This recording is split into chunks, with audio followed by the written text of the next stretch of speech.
C'est bon, monsieur? C'est bon? Merci. Bonsoir à tous. Appel des forces vives de l'extérieur au peuple congolais.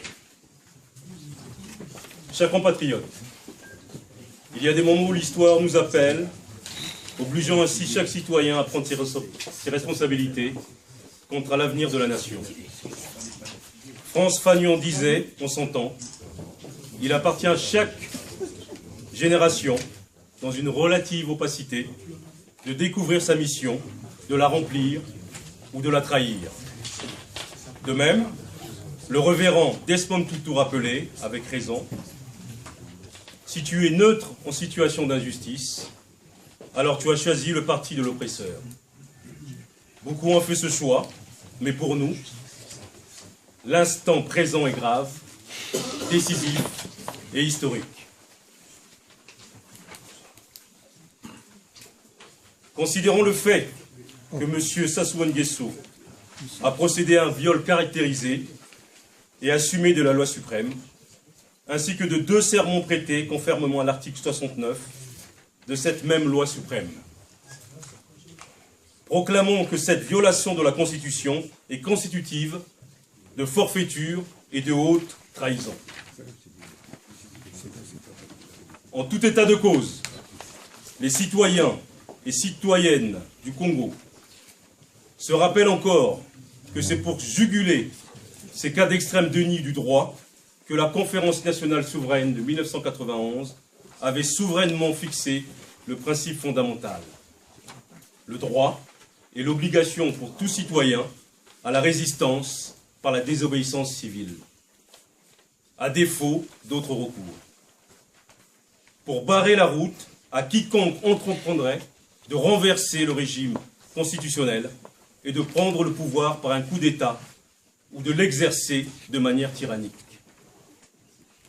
Ce principe a été ainsi institué dans le préambule de la Constitution du 15 mars 1992.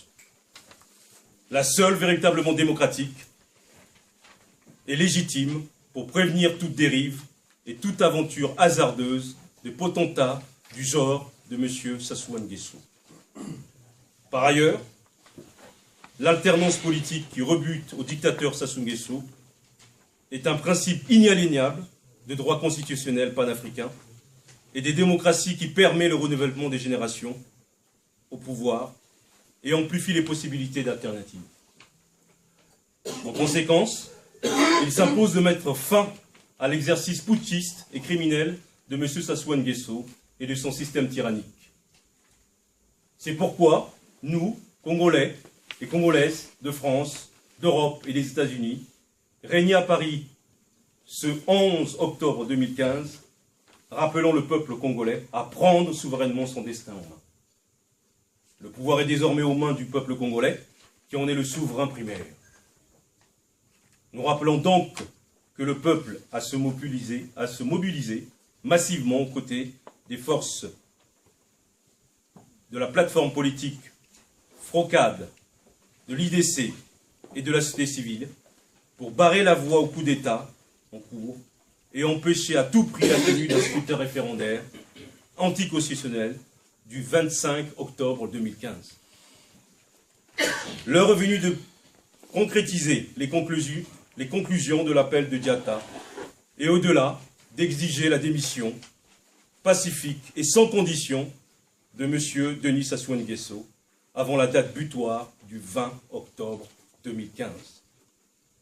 Le Congo, notre pays, a déjà connu des démissions forcées, celle des présidents Youlou Fulbert en 1963, Massamba Deba en 1968, du président Yobi Opongo en 1979. Et pour des faits infimement négligeables par rapport au lourd tribut que M. Sassou Nguesso a imposé au peuple congolais en 32 ans de règne sans partage. Pour ce faire, nous recommandons aux populations congolaises des villes, des quartiers, des campagnes et des villages d'être attentifs et d'agir sur ordre précis des forces de l'opposition politique et de la société civile. De ne pas livrer bataille à des forces de police, de ne pas violenter les agents publics. Nous avertissons instamment les forces de police.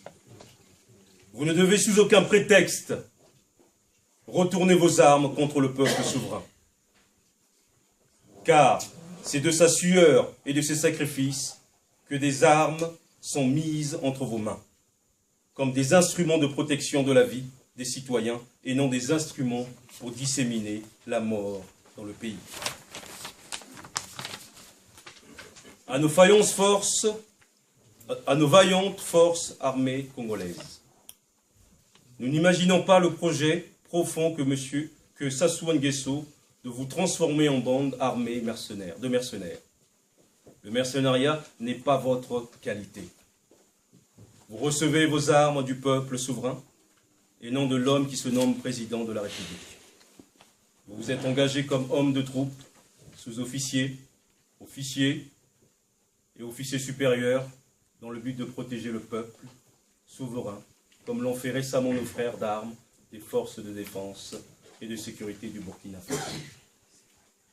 Nous interpellons les instances politiques des Nations Unies, son secrétaire général, la présidente de la Commission de l'Union africaine, l'Union européenne, la France, l'Allemagne, les États-Unis, la Russie, la Chine, le Japon, la République sud-africaine et toutes les nations éprises de paix et de justice de prendre toutes les mesures nécessaires pour aider le peuple congolais à obtenir la démission de M. Sassou Nguesso, devenu aujourd'hui illégitime.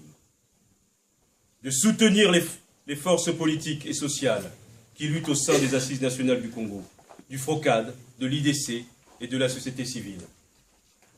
À mettre en place un large rassemblement de forces vives nationales pour le rétablissement de la démocratie dans notre pays, sans Sassou Nguesso et son régime banni. En définitive, nous demandons à la gendarmerie, à la police nationale, aux vaillantes forces armées congolaises d'être du côté du peuple. Le sang des Congolais a trop coulé depuis l'avènement au pouvoir de M. Sassou Nguesso. Et nous n'en voulons plus. Au peuple congolais, tout entier, de manière pacifique, comme aux 3 journées glorieuses du 13, 14 et 15 août 1963, de se lever comme un seul homme pour obtenir le départ sans condition du tyran d'Oyo. Peuple congolais, c'est maintenant le moment historique de la libération nationale. Soyons prêts. Merci.